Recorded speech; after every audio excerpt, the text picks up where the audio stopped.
I'm here at the workshop on a Saturday morning, which is unusual for me, to be honest. But I had a customer who lives in France who watched our last video on the white C63 where we did the cam adjusters and the lifters and the full service on it.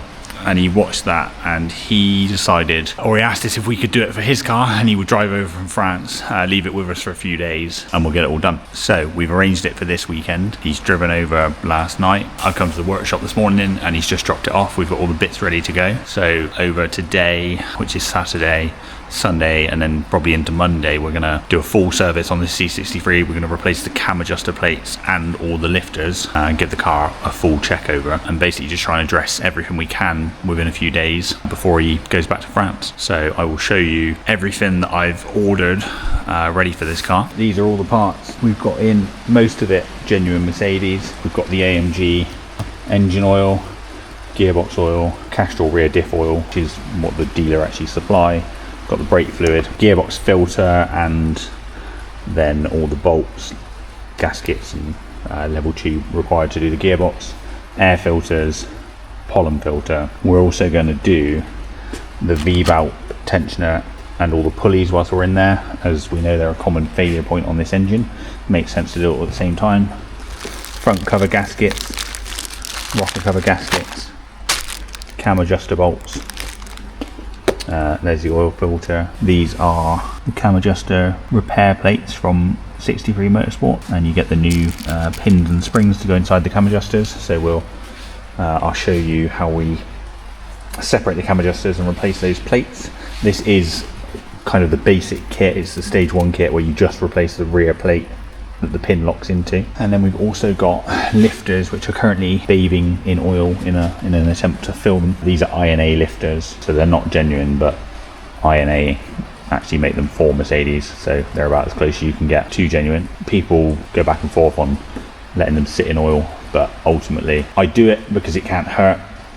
They probably will still tap on first start up for a few minutes, but I like to do this. I just let them sit for a few days and hopefully try and fill them. And there are all the timing tools. So we've got the locking bars for the backs of the cams. These line up the lash gears on the cam adjuster, the main locking bar for the cams, and then the plate that goes on the front of the engine to time up the phaser rings. We've got 2 sets, genuine timing tools. I think I've mentioned it before, but I like to use 2 sets of timing tools. You can do it with one. You can lock one bank, do what you need to do, and then take those tools off and move it to the other bank.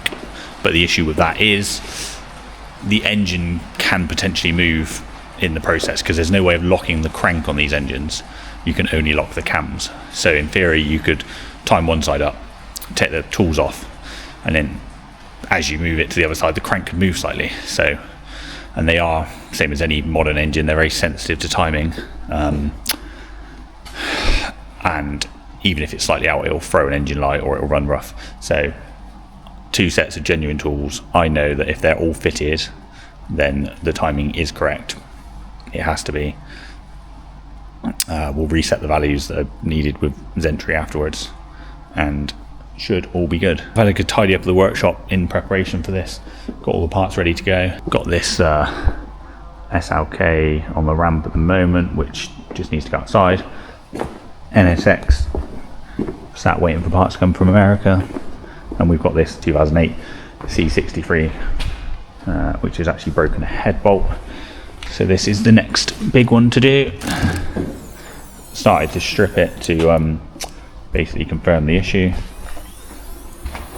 If you can see on the camera, that is one of the old head bolts down in there, the Torx head bolts on these early M156s.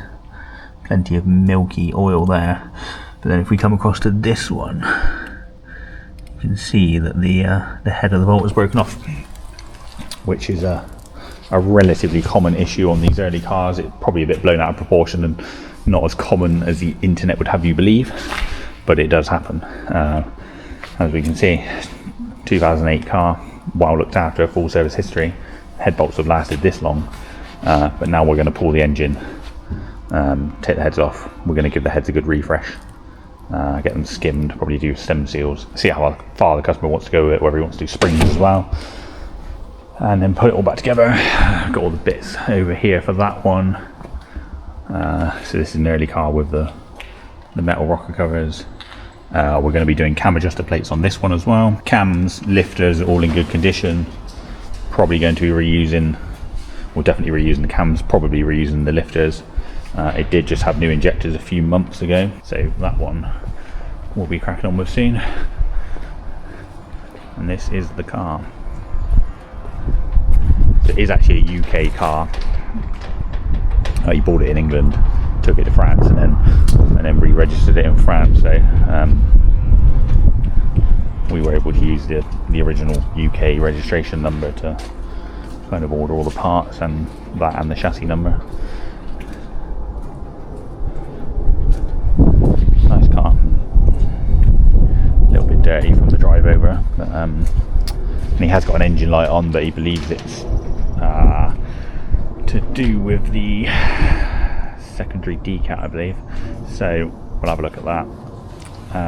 He does have a bit of a rattle on cold start, which we assume is the cam adjusters, but we'll get the rock covers off and see what's going on. Hopefully we can get this all buttoned up and back to him within the next few days, but I have warned him that with these kind of, you can tell usually by the noise, but until you take the rock cover off and you can physically see the cams, the lifters and everything else that's in there, you just don't know how bad it is. I've had ones that tap really loudly and you think, I'm going to pull the rock covers off this and it's going to be carnage, and it's not. It's just one lifter that's noisy. And then I've had other ones that sound relatively quiet, and you pull them out and the cam lobes wear through the tops of the lifters, and then it can damage the cams, and it can just escalate into a much bigger job. So hopefully we'll get the rock covers off and it'll all be good, and we can just use the parts we've got and rebuild it all. So let's get it in the workshop and get cracking. I've just pulled it in the workshop now. I've got no engine light on currently. He has just driven it over from France yesterday. It all seemed okay apart from the engine light coming on. So I will plug it in and check it. It seems to idle okay. It doesn't hunt at all. It does sound a little bit rough.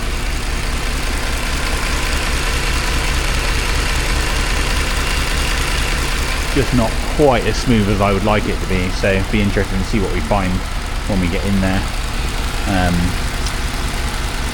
Also, just from a quick look over, I can see that some of the coil pack wiring down here is not where it should be. Looks like some sealer on the top of this timing case here.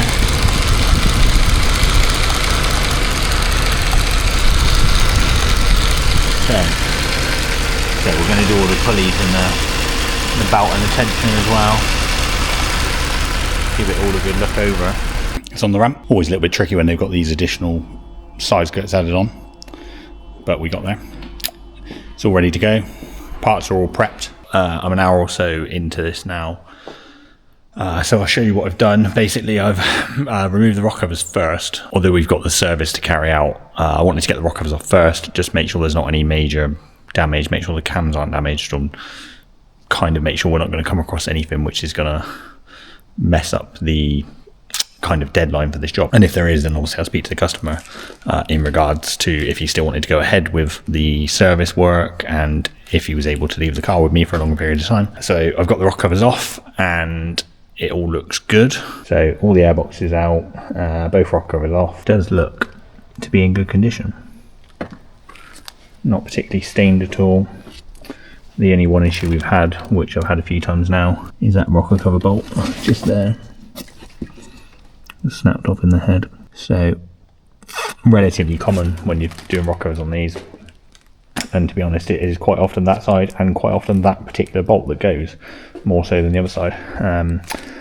I've got spare bolts in stock, so just a case of getting that remaining part out of the head. It won't be too bad. Now I can see that the cams and the parts that I can see of the lifters look to be in good condition. Doesn't look like it's missed too many oil changes or anything. At first glance, there's nothing that worries me. I'm now happy to continue with the service work, and then we'll come back to the timing work. The coil packs have got these kind of pigtail looms on, which is not something I've seen before on the M156. Usually an M157 modification to stop oil working its way through the loom and into the coil packs. On those, it's for the cam sensors at the front. So the cam sensors leak oil and it tracks its way through the loom and it can end up back in the ECU. So a bit strange to see it on M156. I'll have a look into that and see why they've done that. It's basically just an extension loom. I am working my way through the service, so air filters are done. Spark plugs have been removed at the same time as taking the rock covers off, and they all look fine. They will be getting replaced, but nothing to worry about there. I won't put them back in yet because I need to turn the engine over when I do the cam adjusters, and it will make it easier with no compression. So I've given it a good look over. There's a little split in one of the tyres, but it is minor engine oil leak, and the rear diff is also slightly wet. The customer did tell me earlier it has had a limited slip diff put in. It does look like it's leaking, so we'll have a look at that, see what's going on. Gearbox sump pan is stripped off, new gearbox oil filter in there. The oil was in quite good condition, to be honest, which is good. Pan all cleaned up, magnets all cleaned up, new seal, got the pan holders there, all new bolts because these are one-time use, new washer for the drain plug, and then the level tube, which literally just snaps in there. So on these boxes, these are a 7229 7-speed gearbox, and it's the same on most Mercedes auto gearboxes, to be honest, that you fill them from the bottom. So you drain the oil out of the drain plug, but you also pump it back into the drain plug, and that level tube basically sets a level, so you have to essentially overfill it, run it up to the correct temperature, and then remove the drain plug and allow it to drain out until it gets to the top of that tube. It's very important it's at the right temperature, otherwise the level won't be right, and you'll experience gear shift issues. If you are going to service an automatic Mercedes gearbox, then you need a pump to put the oil in the bottom. You can buy them relatively cheap. You don't need a special Mercedes one, you just need the fitting with the correct thread and then a pump to pump it in. The biggest thing really is access. Ideally you need it on a 2-post lift, otherwise getting under it is going to be difficult. So next I'm going to do the diff oil, take the wheels off, replace the brake fluid, and then I think we will, for now, be back to timing work, and we'll get it all timed up. We're also doing the pulleys and belt on the front, so I'll start to strip all that off as well. The gearbox sump pan's all back on, rear diff oil is done, and I have cleaned the rear diff, and I'll take it for a drive when it's all done to try and see where the leak comes from. It looks like it's coming from one of the side kind of dry shaft seals. It does look like it's a weep, so I don't think it's something we're going to be able to sort in the time frame that we've got, but we've cleaned it off and we'll recheck it and we'll advise him of that. Yeah, gearbox sump pan all back on. Bled the brakes. Unfortunately, there's locking wheel nuts on the front and the key is not in the car, and I've got all the Mercedes keys, but because this one's got spacers on it, it's got aftermarket bolts, so it's got a different key, so I can't actually get the front wheels off. I managed to get the rears off because there's no lockers on those. Whilst doing brake fluid, especially on something like this with calipers that have got multiple bleed nipples on, I like to get the wheels off. Just makes it easier to access them. You can blow them out afterwards, get all the brake fluid out of the nipple, and also a good opportunity to clean up the face of the hub and just put some grease on it and make sure the wheels are easily removable. A couple of these wheel bolts were particularly tight. I had to put a big bar on them to get them off. Basically, if you were stuck at the side of the motorway, you would not be getting these wheels off, and I see this all the time. So it's just a good opportunity to take them off, make sure they're free, torque them back up correctly, and kind of grease the hubs, just the center, clean up the face. So final update for this evening. Both rock covers off, both front timing covers off. Got the crank timed up to 40 degrees. I've removed the V-bout and the pulleys because we're replacing those. I've also taken the electric fan out just because it gives you a lot more room down the front. If you're, you can do it without taking the fan out, but if you're doing pulleys and cam adjusters, for the 10 minutes it takes, it's just nice to get out of the way. Nice big sheet of cardboard to protect the radiator. Front cover's off. You can leave them connected because the plugs are actually the same for the solenoids on the front, and if you mix them up then you will get fault codes. So you either need to mark them or you can just move them to the sides for now. So there's no locking tool for the crank, but there is a bar in the back of the cams, this bridge that locks both cams together, and then this aluminium plate on the front that lines up. Always worth putting the timing tools on before you strip anything apart, just to confirm that the timing is good and you know you've got a good base to work on. So now I'll leave passenger side locked, crack off these cam adjuster bolts first, take the tools off, and then start to strip this side down and also address our broken bolt. So it's now Monday morning. The C63 didn't go 100% to plan over the weekend. Found an issue with one of the camshafts whilst we were stripping it down, so I've had a chat with the customer, and we've decided that the best thing for him to do is to basically fly back to France, and then collect the car probably in a week or so. Once it's ready. We did know this was a possibility due to the type of work. Obviously the service work is fine, it's all fairly straightforward, don't really come across too many issues, but with these cam adjusters and doing the lifters and that side of it, I did explain to him before he came that there's the potential to find issues whilst we're doing this, which could then delay the car being finished, and he understands. So I will show you the wear on the tip of the intake camshaft on the driver's side, which is what is kind of stopping us from continuing with the job. So I've got all the cams out, I've stripped all 4 cam adjusters, which all look to be in good condition. The plates are worn, but that's fine. We're gonna replace the plates and then rebuild them. This morning I've ordered a cam intake cam from Mercedes, which is actually in stock at Milton Keynes, so hopefully only take a couple of days to get here, which I was surprised at because I know they were on back order for a very long time, just impossible to get, but fortunately they do now have them in stock.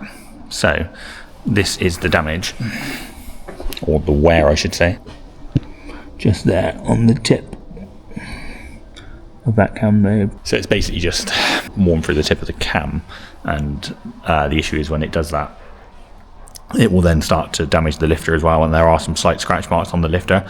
I'd say that we've caught that early, but almost now, like the hardening is kind of worn off the tip of the cam, it will just start to deteriorate more and more and quicker than ever. So we've gone to all this extent of stripping it down and the cost of all the parts. We both agreed, obviously, there's no point putting it back together with that cam in. Even with the new lifters, it's just going to damage the lifters, it's going to get noisy, and then in a fairly short amount of time you're going to have to do the whole job again. So the cam is £850 retail, so not cheap, but the main thing is, fortunately, it is available, and as soon as that's here we will start to rebuild it. The car also needs front drop links. The rubber boots are split, so which we initially weren't going to have, or weren't going to be able to do because we wouldn't have been able to get the parts, but now it's staying for a bit longer. We will get the drop links on, and it might not be a bad thing because like it'll give us some time to finish up a couple of other little bits that we weren't going to be able to do, so we can make the car as good as possible before he flies back over to pick it up. And also this morning my nice new snap-on tech angle torque wrenches have arrived, which will be good for rebuilding this. For anyone who's used these, you'll know how good they are and also how expensive they are, but they are very good, they're very precise.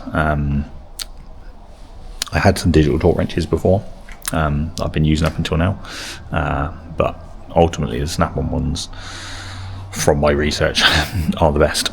So glad they finally turned up because they took a while, and I will film an update once we have a cam and we start to rebuild the car. Back on with the French C63. I showed you guys the damage on the bank 1 intake camshaft, so I had to wait a few days for the camshaft to come in from Mercedes.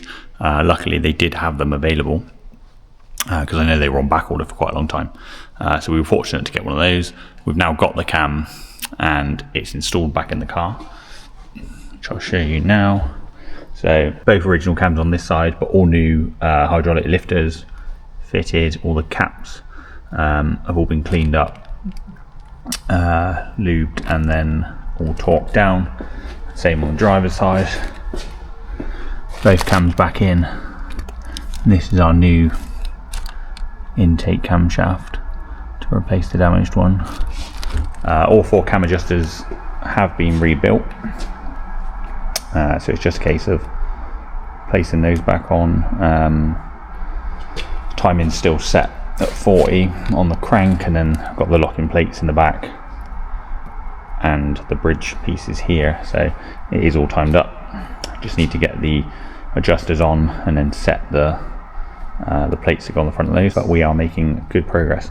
The customer did have to fly back to France once we found out about the camshaft, which he was okay with, because before we even took the job on, we knew that that was a possibility. I kind of say the same to everyone with these, like, until you take the rock covers off, especially if you've got a noise, until you take the rock covers off, you just don't know how bad it's going to be. It could just be a noisy lifter, but then obviously kind of worst case like this, it could be a damaged cam, it could be 4 damaged cams. It's unlikely, but it does happen. So yeah, he's flown back. I'm going to get this wrapped up within the next few days, and then he's going to come and collect it before Christmas, hopefully. I've now got all 4 cams back in and all 4 cam adjusters. The engine's completely timed up. So we've got both banks locked.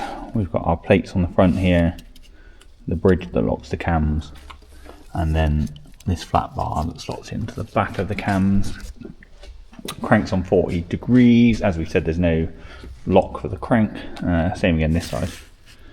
Plate on the front, bridge, plate in the back, and a nice new intake cam. So had it all timed up, spun it over twice, timed it up again, make sure it's all good, spun it over a couple more times, and everything goes back into place nicely. So I'm happy that it's all timed up. We've got our new cam adjuster bolts torqued up, and we've got our new diamond washers in the back. So these are the diamond washers that sit in the back of the cam adjuster, between the end of the cam and the adjuster. So on these, they basically use that diamond washer and then the torque of the bolt to join the cam and the cam adjuster, and the washer is there to stop them slipping. So it's very important that it's fitted, very important that you replace them. I think they're about £8 each, so it's just not worth the risk of not replacing them. Make sure they don't fall down into the engine when you're stripping it. And it's a bit of a different setup to what you'd see on some cars. On a lot of cars, the cam has a pin on the end, or the cam gear has a pin, and they're kind of like key-weighted, so they're physically locked together, but they're not on these. So there is the potential to get it wrong. So make sure you've got a new bolt, new diamond washer, and make sure it's all torqued up to the factory specs. So next, I'm going to get the rocker covers back on. I'm not sure if I showed it, but I did have a broken rocker cover bolt, and I've managed to extract the rest of it.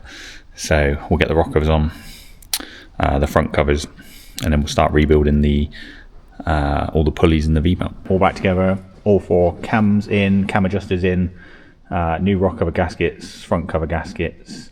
Everything is built back up, fresh engine oil and gearbox oil. I have had it running, and as always it was a little bit noisy just for a few minutes whilst the lifters kind of bleed, but now it's quieting down lovely, which I will show you now.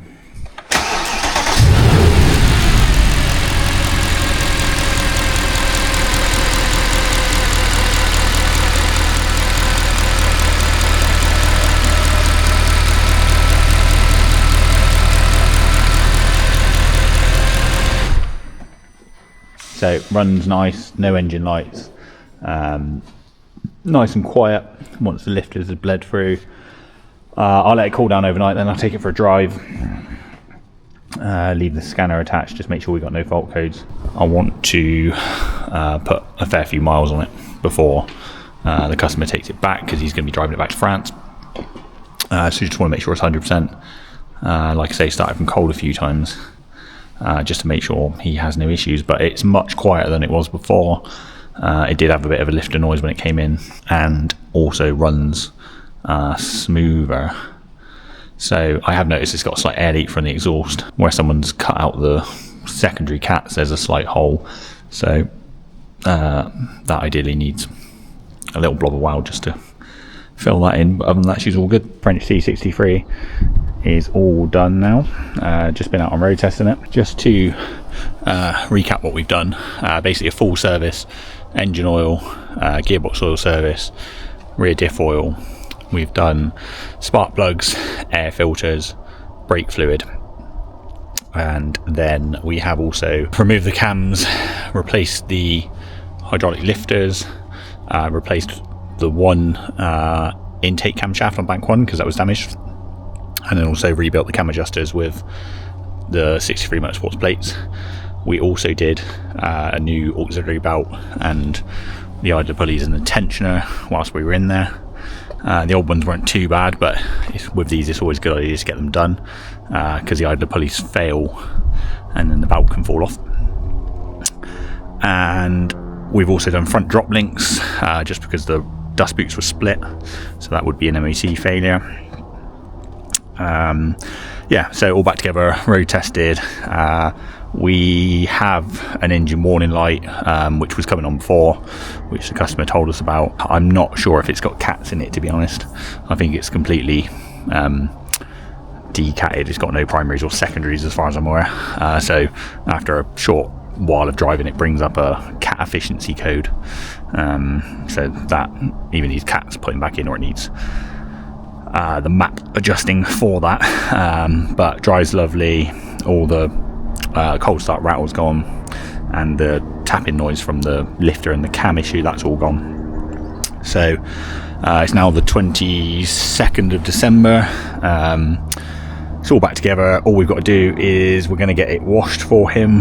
We've got like a valeter on site, so we'll get that done because it's quite dirty from the drive over from France.